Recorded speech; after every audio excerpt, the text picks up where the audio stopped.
নমস্কার। আজ আমি যে উপন্যাসটা নিয়ে আলোচনা করতে চলেছি সেটা হলো তারাশঙ্কর বন্দ্যোপাধ্যায় লেখা গণদেবতা। এই উপন্যাসটা নিয়ে আমি বিস্তারিতভাবে পরবর্তী একটা ভিডিওতে আলোচনা করব। আজ আমি খুব সংক্ষিপ্তভাবে উপন্যাসের সম্পর্কে বলবো। তারাশঙ্কর বন্দ্যোপাধ্যায়ের উপন্যাস, এটা একটা জ্ঞানপীঠ পুরস্কারপ্রাপ্ত উপন্যাস। এই উপন্যাসে অনেক চরিত্র দেখানো হয়েছে, ছোট ছোট অনেক মহিলা চরিত্র, পুরুষ চরিত্র, সব কিছু এখানে আছে। এই উপন্যাসটা মূলত সমাজে দরিদ্র নিচুতলা মানুষরা কীভাবে সমাজে কথা বলেছে এবং তারা কিভাবে নিজেদের স্থান করে নিতে পেরেছে সমাজে, সেটাই উপন্যাসে মুখ্য ভূমিকায় রয়েছে।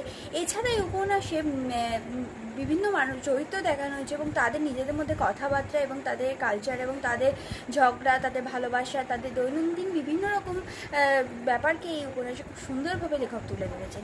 এই উপন্যাসটা নিয়ে আমি বিস্তারিতভাবে আলোচনা করবো পরবর্তী একটা ভিডিওতে। ততক্ষণ আমার পাশে থাকতে হবে, সাথে থাকতে হবে এবং আমার চ্যানেলটা যারা নতুন দেখছো তারা অবশ্যই একটা সাবস্ক্রাইব করে দিও। তো পরবর্তী ভিডিওতে আবার এই উপন্যাস নিয়ে আলোচনা।